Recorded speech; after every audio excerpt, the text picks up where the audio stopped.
Hey, what is going down, Am I on the Air universe? Before we get started, I just want to let you know that today's podcast is presented by Podgo. Podgo is the easiest way for you to monetize your podcast, providing podcasters with a flat rate for ad space so you always know how much you get when you include an ad from Podgo. Apply today and become a member and immediately be connected with advertisers that fit your audience. That's podgo.co at podgo.co. And be sure to add Am I on the Air in that section where it asks you, how'd you hear about Podgo? You heard it right here, Am I on the Air? So make sure you fill that out in the application. Thanks, everyone, and enjoy the show. Hi, am I on the air? Do I have everybody's attention now? Do I have everybody's attention now? John, I got you. Do I have everybody's Sunday attention night. now? You put them cameras on me, then you must be willing to get that heart touch. This a must-see feeling. The news ain't good, then it must be villain. So I say a tag grounded, I don't trust these ceilings. Spread across your nose, and I'm on your ear. Highest necks on the cloud. Am I in the air? Sunday nights, prime time. I flex my better. Voltron transform to DX Don. Mega and Orsine. You probably think I'm nice, cause I flow like a stream to your wireless device. And the smoke all the steam on any given night. I'll short like a piece of any given slice. And for the latest and what is best about I tune in and tune the rest out, Don. You gotta tell them, am I in the clear? Is this thing on? Am I on the air? On the air?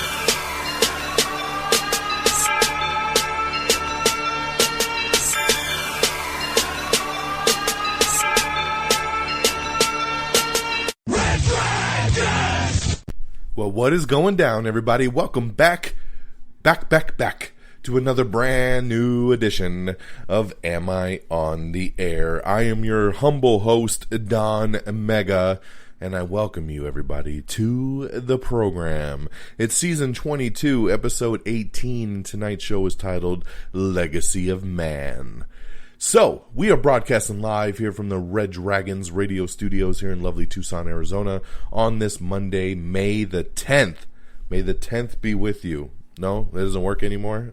That's what worked last week when we did the show from Star Wars Day. It was May the 4th.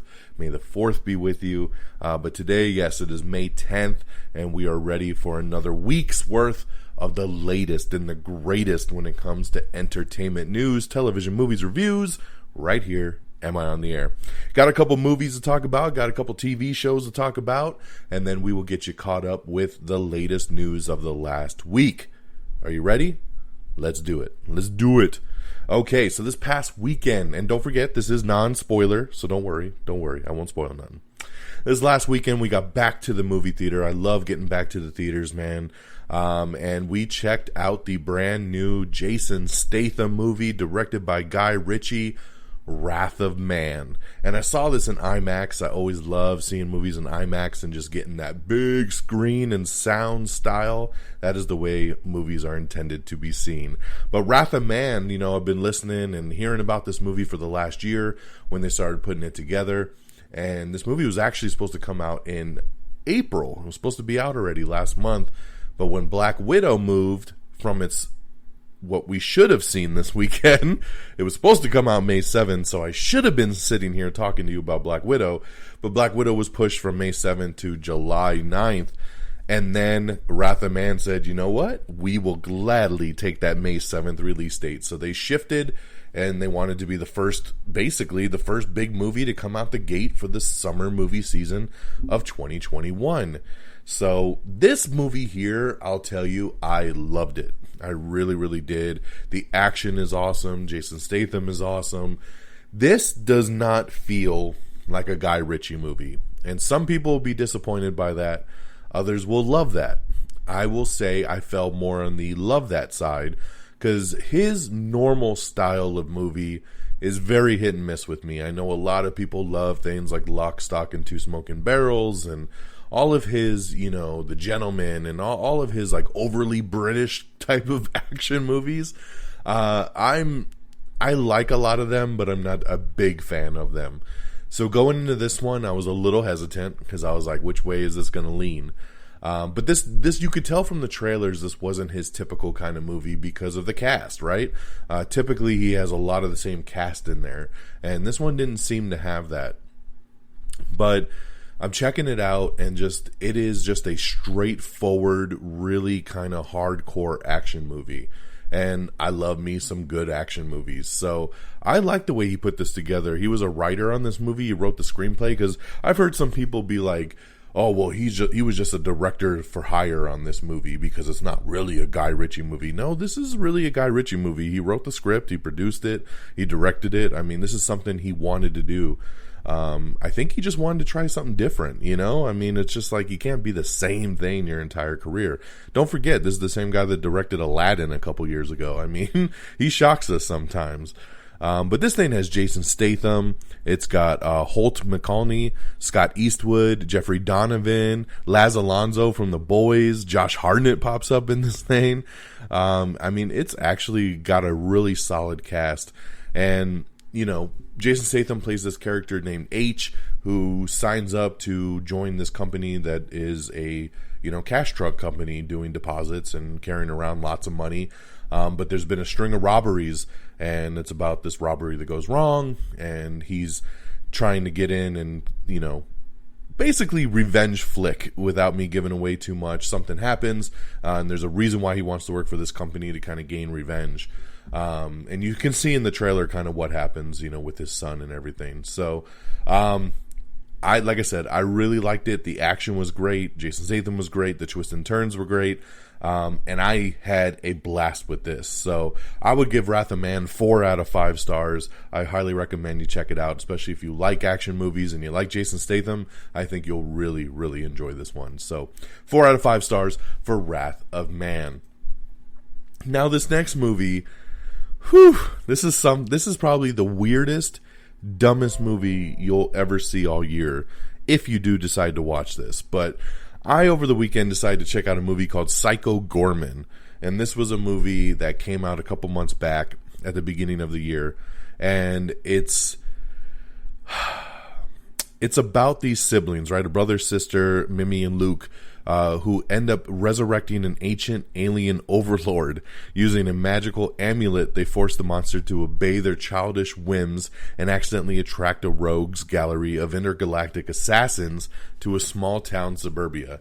Yes, that is the premise, and it's as batshit crazy as that sounds. These kids are playing in the backyard. They come across this glowing rock. The little girl takes it, and then this alien demon comes out who's just all about death and destruction. And as he goes to kill the kids, she pulls the rock out, and he stops. And she finds out that basically whoever wields the stone can control him. So even though he wants to kill them and he wants to kill all these other people in the town, she controls what he does, and there's nothing he could do about it because she has that rock.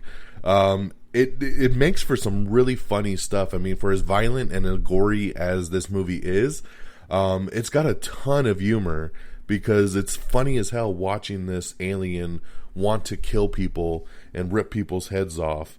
And then, you know, but he can't because of this, because of this stone. So that's what's so funny about that.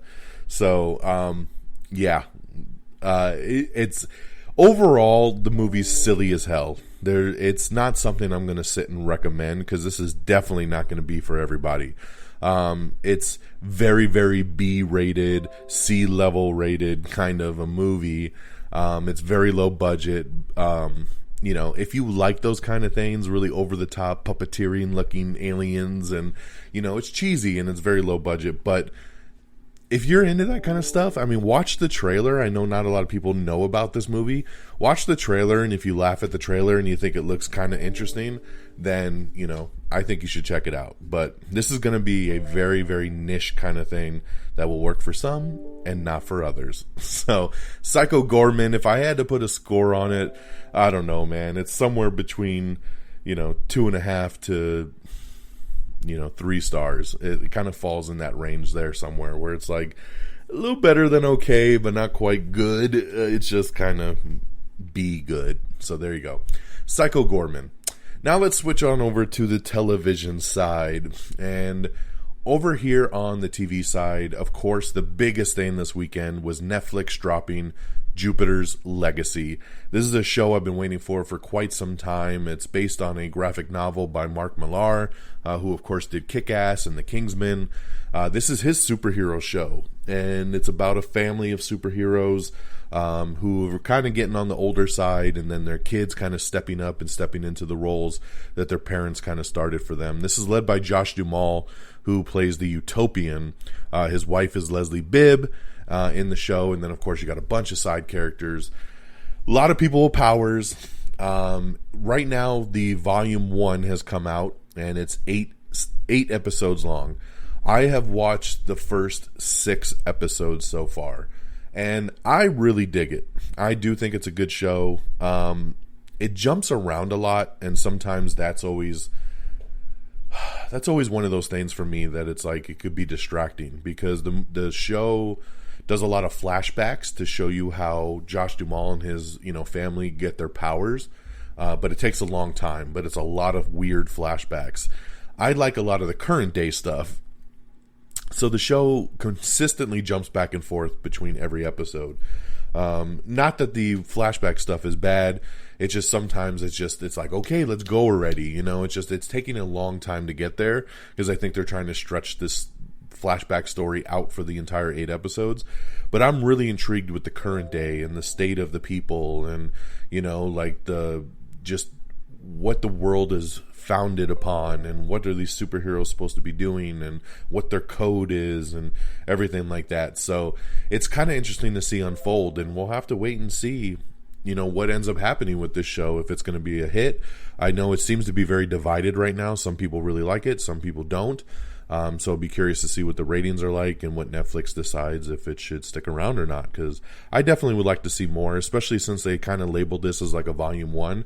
I would love to see volume 2. But, I'm of course a sucker for superhero stuff, but I think it's actually really good. And yeah, I think the characters are interesting, and we'll see where it goes, man. We'll see how the show wraps up for me. Like I said, I'm 6 episodes in, and hopefully I'll finish it tonight or tomorrow, and then we can talk about it again next week.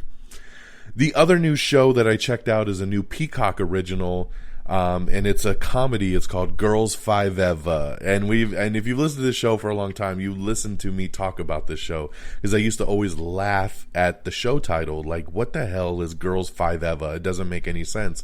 Well, when you see the show now, it makes sense. It's based on a song.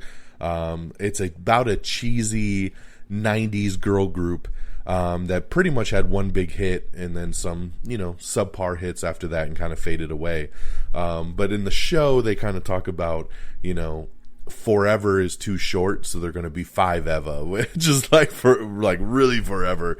It's super, super cheesy, but man, this show's actually really, really funny. It really is.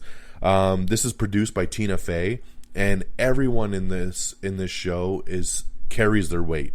Like I said, it shows you where they were famous way back in the day, and they get this resurgence because there's a new hip-hop artist, and he uses a sample of their song in the background, which causes some people to be like, hey, what's this original track that's in the back? And it kind of gives them like a resurgence, and then they want to make a comeback and make some new songs and stuff like that. So the whole season has dropped. It's available right now on Peacock. It is a Peacock original, and I think I'm 4 episodes in right now, and it, like I said, it's a little half-hour comedy. It's super cheesy, but like I said, it's really funny. It's smart, witty little humor that kind of goes and just works for the show. And everybody, like I said, everybody in it's great. The little jokes that they drop throughout it, sometimes there's such a small little drop of something, and if you catch it, you're like, that was actually really, really smart to do there. So I really, really like it. I'll continue to binge this one. Check out Girls5Eva if you have Peacock. And lastly, I just want to shout out Search Party. This is a show that I have been binging for the last couple weeks. There's 4 seasons out, and I finally made it through all 4 seasons. This show is awesome. It's also super crazy where it went from season 1 through where it ends up in season 4. I don't want to give anything away, but it's crazy. And I did not expect this show to take those kind of twists and turns. So if you're looking for something to binge, I recommend to check out Search Party. It's on HBO Max, and I think you'll really, really dig it. It's awesome. And they've already renewed it for season 5, and I really can't even imagine what season 5 is going to be coming off of season 4. So check it out if you can. I just wanted to shout that one out since I'm done binging all 4 seasons. And another side note, I just found out that season 5, the final season of Kim's Convenience, will be hitting Netflix next month in June. This is a show that I got super into as well. The first 4 seasons are on Netflix.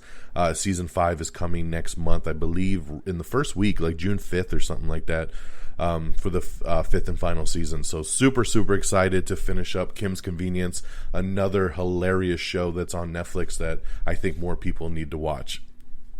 Okay, that's our reviews, guys. We got Wrath of Man, which is now in theaters, and I say 4 out of 5 stars on that. Psycho Goreman, which you can rent on premium VOD, 2.5 to 3 stars on that. On the TV side, Jupiter's Legacy, check that out on Netflix. Girls5Eva on Peacock, and Search Party on HBO Max. Okay, there's your news of the week. Let's get going in. That's our reviews of the week. Let's get going into our news of the week. News dropped right away last week after we did last week's show that Loki, which is coming out very, very soon in June, has actually been bumped up a couple days. It was coming out June 11th. It'll now come out on June 9th. And some people will see that June 9th is a Wednesday. That's right. So Loki is actually going to be on Wednesdays, coming to Disney Plus starting on June 9th. So there you go, man. No more waiting till Friday. We're going to be watching Loki on Wednesdays. Very, very cool. Ben Mendelsohn has joined Daisy Ridley in The Marsh King's Daughter. Marvel Studios' Blade has been pushed back, and they're going to start filming in 2022. That's right. They were supposed to start filming later this year, but they're still tweaking the script. So it's been pushed back to start filming in 2022. So we'll have to wait a little bit longer for Blade. We have the trailer for this movie Hero Mode, which stars Sean Astin. It's a video game comedy, so check that out, Hero Mode. DC supposedly is searching for a black actor and black director for its upcoming Superman film. Yes, it looks like they are going to be moving forward with an African-American Superman that is based on, that line of the comic books. Now, where the discrepancy comes in is it going to be the black Superman from the comic books, or is it going to be Clark Kent? Or are they going to just turn Clark Kent black? That's something that we're not 100% sure on, depending on which article you read. Some say he'll be Kal-El, some say he'll be Calvin Harris. So I don't know which way they're going to go with it, but this sounds like the J.J. Abrams produced movie that's written by Tenoshi Coates is going to actually have a black actor and director for it. So we'll see what happens, man. I still wish that they do this as an Elseworld kind of thing, like Joker, and then that way we could still have Henry Cavill as Superman in the main timeline as Clark, and then you have this different iteration of Superman that we've never seen before on the big screen in its own Elseworld. That would be really, really cool. So we'll have to see how it pans out, but that is the news on Superman for now. Holly Hunter's in talks to lead the film adaptation of Sue Miller's Monogamy. Zack Snyder's Army of the Dead is actually going to arrive in Cinemark theaters. Yes, so Cinemark will be exclusively filming the movie. It comes out on Netflix on May 21st, but it's actually going to hit Cinemark theaters a week early this Friday. So I might have to look for a Cinemark theater and see if I would love to see Army of the Dead on the big screen. Ken Jeong is set to star in Amazon Prime Video's Shoot the Moon. That's right. It's a half-hour series that's in the works over on Amazon, and Ken Jeong is currently set to star in it. Blake Lively is set to star in Diablo Cody's adaptation for Netflix, Lady Killer. So I love this. Great. I love Blake Lively. I think this Lady Killer is going to be awesome, and I think this is a great pairing, so I love this casting here. Issa Rae and City Girls HBO Max series Rap Shit gets a trio of actresses. That's right. They're putting in Ada Osman and Chameleon and Jonica Booth all in the upcoming comedy Rap Shit, which is a working title and can be changed down the road. Chris Lowell has joined My Best Friend's Exorcism adaptation of Grady Hendrix's novel. Janine Garofalo has joined Billions Season 5 over on Showtime. Henry Golding has joined Netflix's modern Jane Austen pick called Persuasion. Adrian Brody has joined HBO's Succession for Season 3. We finally found our new Red Sonja. That's right, and Hannah John Kamen has officially been cast as Red Sonja. Of course, I know most people will know her as Ghost from Ant-Man and the Wasp. She is pretty damn awesome. I love this casting. Good one there for Red Sonja. We have the trailer for Netflix's new movie Awake, which stars Gina Rodriguez. Paramount Plus's Rugrats trailer has dropped. Yes, the new reimagining is coming to Paramount Plus later this month, and they dropped that first trailer. Netflix's and STX's action thriller Gunpowder Milkshake has officially received an R rating. That's what I was expecting, and this is one I'm looking forward to with all the female action stars doing this one here that is coming to Netflix now. John David Washington is set to star in Gareth Edwards' new sci-fi film called True Love. The Mandalorian Season 3 will be strong with the Force. That's all I got for you. Just take that and run with it. Let's see here. New York Governor Andrew Cuomo says Broadway will reopen to 100% capacity by September 14th. So a lot of good news there for New Yorkers. Madison Bailey and Antonia Gentry are set for the new YA movie To All the Boys from the To All the Boys producer. We don't have a title for the new YA show yet, but this is the casting that has come for that. Let's see. Robert Kirkman says that Universal's Renfield is going to be an extremely violent comedy. Oh, I love the sound of that, an extremely violent comedy. We have the final teaser trailer for A Quiet Place Part 2, which comes out the end of the month, Memorial Day weekend. I'm there. I'm super excited for A Quiet Place 2. This new trailer was awesome. We also got a teaser trailer for Stranger Things 4, which gets me excited for the fact that there was a lot of rumors that we wouldn't even get Stranger Things Season 4 until next year in 2022. I feel like because this teaser dropped, that's not the case, and we might actually get it this year. So that's my fingers crossed for that. We have the trailer for the new Sailor Moon Eternal movie. That's right, Pretty Guardian, Sailor Moon Eternal. The voice cast has been revealed, and a new trailer has dropped, so you can check that out. We have an article up with Mads Mikkelsen talking about replacing Johnny Depp in Fantastic Beasts 3, so some more information on that. NBC's A Little Late with Lily Singh is going to be ending after Season 2. Jonathan Nolan and Lisa Joy are producing a new Amazon horror anthology series, so I love the sound of that. Sega, Square Enix, and several other companies have been confirmed for E3 2021, so we're finally getting E3 back. That's cool. Amazon has officially nabbed the global rights to the upcoming Sony Camila Cabello-led Cinderella picture. That's right, we've been talking about this Cinderella pic with musical singer Camila Cabello leading it, and it was supposed to hit theaters, but now Amazon has picked up the rights to that. Owen Wilson is set to star in Paramount's new action picture comedy Secret Headquarters. Billy Crudup is set to lead Apple TV Plus's newest dramedy series called Hello Tomorrow. Courtney Cox says that the Friends reunion will include special surprises. I would hope so, man. You got to do something special for a reunion series. Anton Fuqua's Mark Wahlberg-led movie Infinite is going to be heading directly to Paramount Plus. That's right. So finally, Paramount Plus is stepping into the game, right? They have a streaming service. This used to be CBS All Access. A couple months ago in March, it got rebranded as Paramount Plus, and there hasn't been much different to the streaming service other than the name change. We've been hearing, that they want to get into the movie game a little bit more. They want to do more stuff. They want to have more exclusive content. We talked about how movies within 45 days after theaters will go straight to Paramount Plus to stream, which is really, really cool. But we haven't had anything direct until now. This movie was supposed to be in theaters, and Paramount Plus making the decision to say, oh, you know what? We're going to make this an exclusive movie, like how Netflix does and Hulu does and HBO Max does.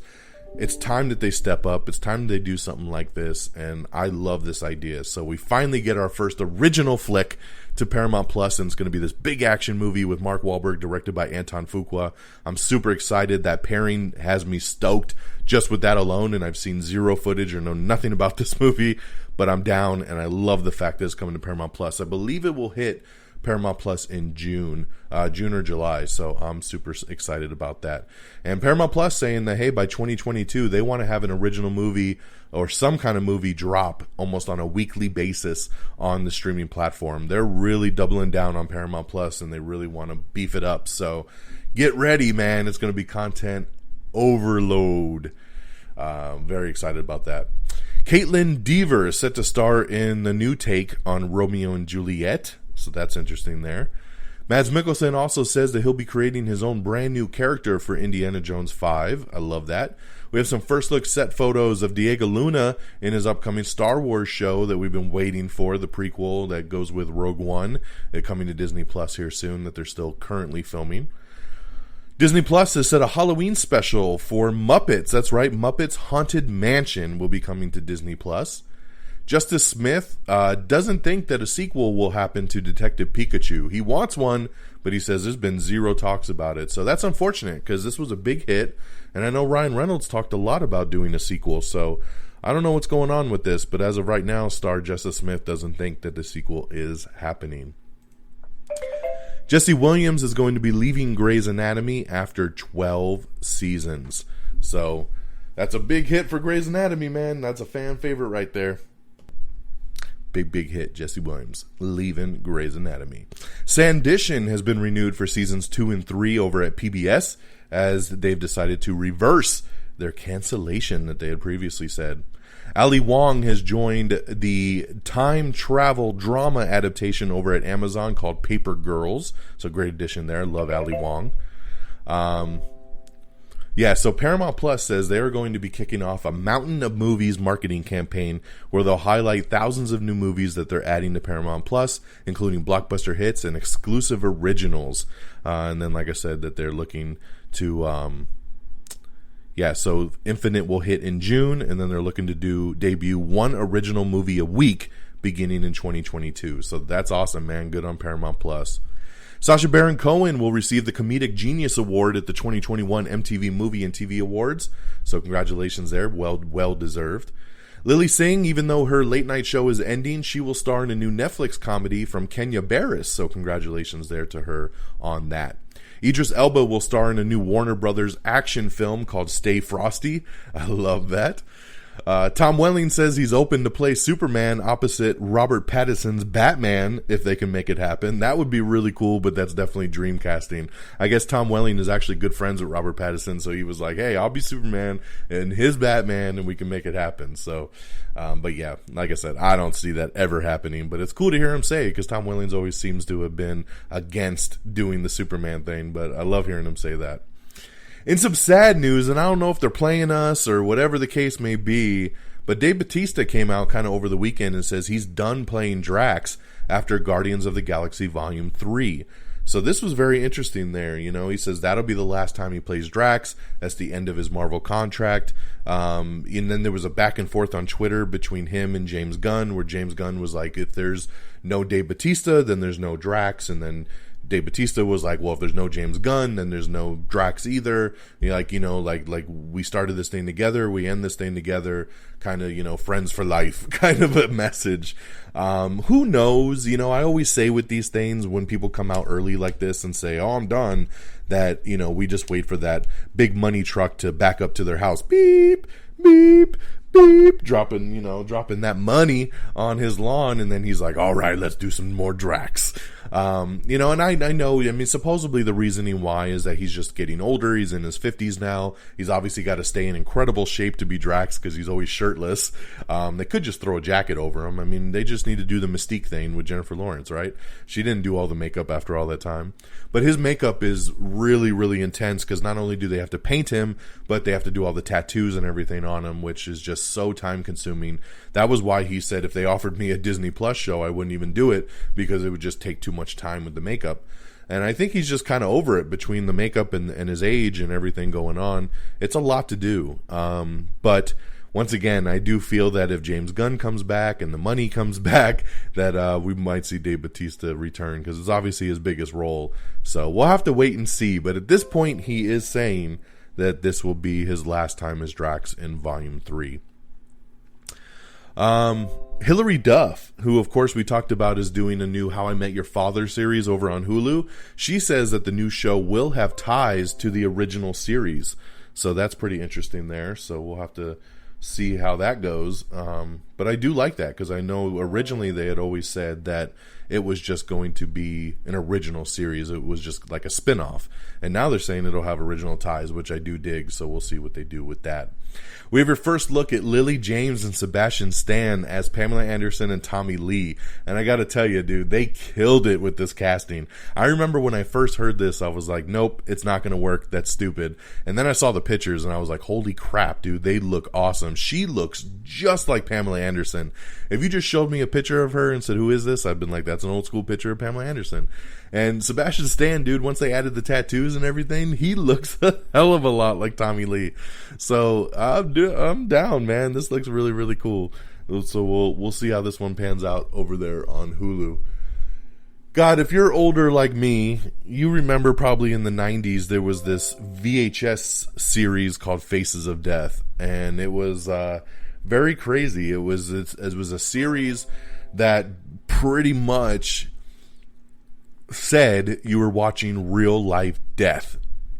That these were real people dying on camera. And it was creepy, man, but it was one of those things like you just had to watch. You just had to see it because you were like, oh my God, did I really just see this person die? And that was what we saw. Since the time of those tapes coming out, some people say it was real, some people say it was staged. Who knows? But it sounds like Legendary Films is going to be doing a reimagining of Faces of Death. So what they can get away with, I don't know, but Faces of Death might be making a comeback, so we'll have to see how that pans out. Theatrical windows may formally be getting shorter very soon. That's right. I mean, it looks like because of the pandemic, movie theaters and the theatrical window will never be the same again. No more like waiting 3 months, 4 months for movies to be out of the theaters, then go to home video. Now it sounds like, 3 weekends, a month, like it's really shrinking the window because everybody's just at home and just waiting for things to go to streaming. And it's just messed with the theatrical experience that we don't think they're going to ever get back. So very interesting article there talking about the theatrical window. It looks like the Nash Bridges revival is moving forward as they've just landed Diarra Kilpatrick and some more people to the cast. Bonnie Somerville and more are set to star against Don Johnson and Cheech Marin. That's right, coming back for Nash Bridges. And I think it's coming to the USA Network, which aired the original series as well, too. So, man, I really didn't think this was going to get up and running, but it sounds like it is. The team behind the movie Freaky is reuniting for a new movie called Time Cut, which they say is like Scream meets Back to the Future. I love that comparison. Scream meets Back to the Future. It's called Time Cut, a horror movie with time travel. I am down. I really, really am. This sounds really cool. I'm down for Time Cut. Let's roll. MJ Rodriguez is set to star in Apple's new comedy series with Maya Rudolph. So that is going to be coming soon to Apple TV Plus. The show Absentia will end with season 3 over on Amazon. There's a new mob drama coming to Fox called The Cleaning Lady, which will star Elodie Young. I do like Elodie Young. She was awesome as Elektra in the Daredevil series over on Netflix. And yes, this is based on the Argentine drama, which will have the series star Elodie Young as a doctor who becomes a cleaning lady for the mob and plays the game by her own rules. I like the sound of this one, dude. I'm down. Theo James will be exiting Sandition after a surprise 2-season renewal. He's saying, I'm out, and that he feels his journey has concluded the way that he wanted it to. Let's see here. A new country music drama has just landed a series order over on Fox. The Teen Titans Go and the DC Superhero Girls Team Up will be airing later this month. It'll be a 4-episode special event, which is pretty awesome there. The Overlord anime movie has been announced alongside Season 4. So there you go there for those people that know Overlord. Marvel's MODOK show that's going to be coming to Hulu is not a part of the MCU. I could have told you that a year ago, but people were still confused. And so I'm letting you know it is not a part of the MCU. Michael B. Jordan says he supports the Black Panther sequel moving forward, and he loves the Wakanda Forever title. So good job there. The CW's Flash has added Jordan Fisher as the character Impulse, and we have some first look photos of him in his suit. And it actually looks straight out the comic book, man. They did a good job with that one. Let's see here. Akira Toriyama tells fans that an unexpected character will appear in the Dragon Ball Super Movie 2. So there you go. Just get ready for a new character. David Tennant is going to be joining the star-studded cast of The Amazing Maurice. Seth Rogen says he will no longer work with James Franco due to allegations against him. So he is distancing himself from James Franco after some of these allegations from females have come out about him. So Seth Rogen is like, hey, I stand by with the women, and I won't be doing anything with him anymore going forward. The Office's mystery sperm donor has been revealed. That's right. After nearly 13 years since the season 4 finale, we finally know who Jan's mystery sperm donor is. So you'll have to read the article. I don't want to spoil it for anybody if you're interested. Let's see here. Guy Ritchie's Wrath of Man led the box office over the weekend, so congratulations there. I love that. It was number 1 with $8 million. When Calls the Heart has been renewed for season 9 over on the Hallmark Channel. The first big trailer finally came out for Venom, Let There Be Carnage. That's right. So we have the trailer up. It debuts in theaters on September 24th. I loved this trailer. Venom was such a pleasant surprise when it came out. I love the voice of Venom. I love the way Venom plays with his relationship with Eddie Brock. And you see that more in this trailer since they have become one. And there's a ton of funny parts in this trailer. Ketchup! You may eat her now. It's really, really cool. I watched this trailer like 4 times yesterday. It's so much fun. And man, Woody Harrelson, Carnage, it just looks so good, man. So get ready for Venom, Let There Be Carnage. In theaters, only in theaters, September 24th. Check out that trailer if you haven't seen it yet. Hey guys, it's been a long time, but we haven't done a full top 10 breakdown of the box office in over a year since the pandemic started, and I actually got my hands on a top 10, so I thought it'd be fun to read through it like we used to do. Number 10, Tom and Jerry, bringing in not too much money, only $426,000, but hey, made it number 10. Number 9 is The Unholy. Number 8 is Nobody. Number 7 is Here Today. Number 6 is Separation. Number 5 is Raya and the Last Dragon. Number 4 is Godzilla vs. Kong. Number 3 is Mortal Kombat. Number 2 is Demon Slayer. And number 1 is Wrath of Man. So there you go. There's a quick rundown of your box office top 10. It's just kind of interesting to hear. We also have the first look poster of Venom 2, Venom Let There Be Carnage. The poster is awesome. I love it. It's up on our Instagram and our Twitter. So check that out if you haven't seen it. It's such a cool poster. Really, really dig it.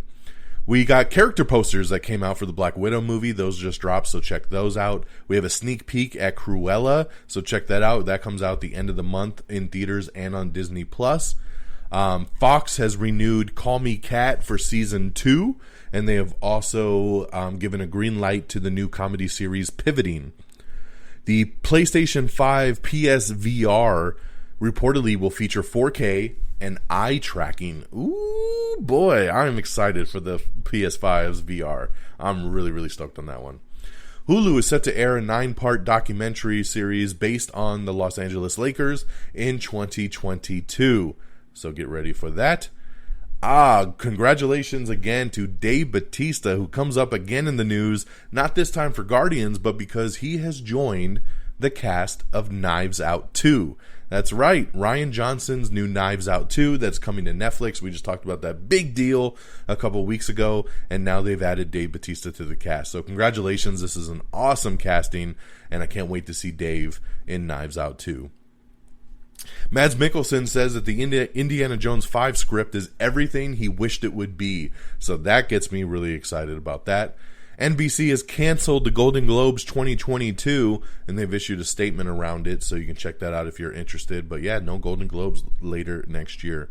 ABC has officially renewed Grey's Anatomy and Station 19 spinoff, so congratulations there.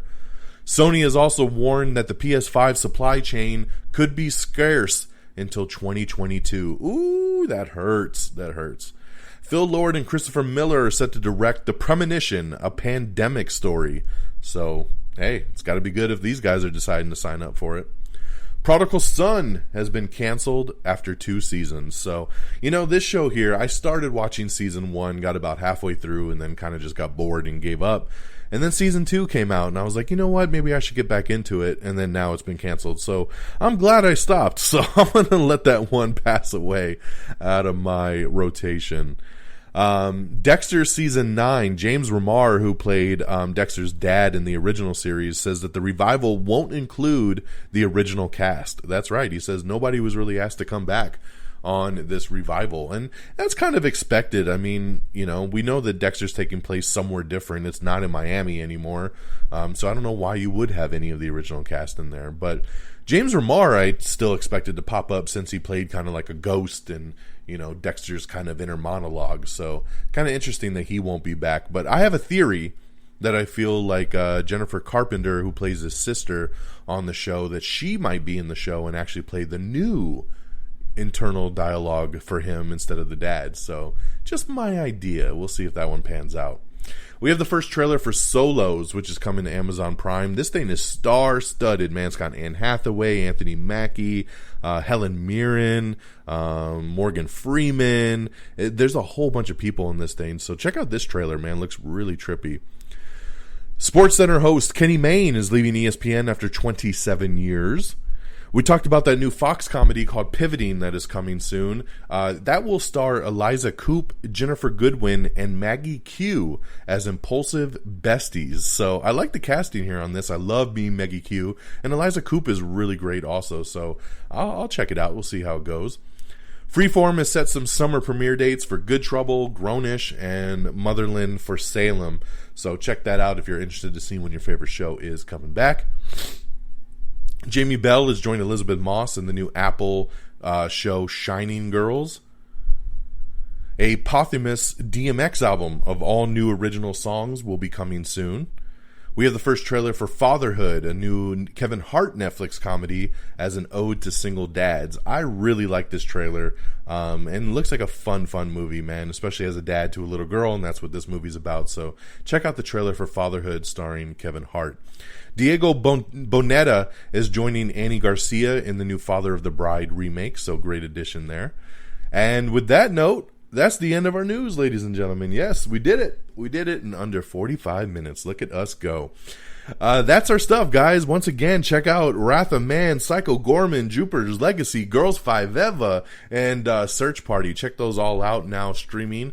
And hey, make sure you bookmark our website, amiontheair.com. That's the easiest way to get to everything we do. Don't forget to subscribe to our spin-off podcast feed, Am I on the Air Quick Bites, so you can get all the notifications for when we drop a quick bite on you. Make sure you follow us on Twitter at twitter.com/amiontheair. Follow me on Twitter at DXDonMega. Make sure you like us on Facebook at facebook.com/amiontheair. Make sure you follow me on Stardust at simply Don Mega, DONMEGA. Follow us on TikTok. Just search Am I on the Air? We got a lot of reviews and stuff like that on TikTok. And of course, subscribe to us on our podcast feed, okay? Apple Podcast, download, rate, and subscribe. Leave us a 5-star review. If Apple Podcast ain't your thing, I love Spotify. We're on Spotify. Amazon Music, we're on there now too, and we look awesome on Amazon Music. iHeartRadio, Spreaker, Stitcher, TuneIn, Podchaser, Google Podcast. We're all over the interwebs. Just give us a subscribe wherever it is the easiest for you to listen to us. And don't forget Instagram, YouTube, just search Am I on the Air. And thank you to our great affiliates at reddragonsradio.com. That's reddragonsradio.com. So make sure you follow along on that.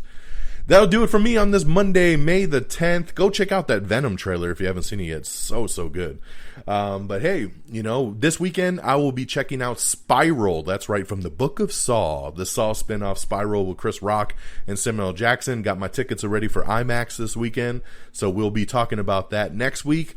And anything else that pops up in this crazy world of entertainment news. So take care of yourselves and each other. And until next time, y'all. Peace! Bye, everybody. Red Dragons! Red Dragons.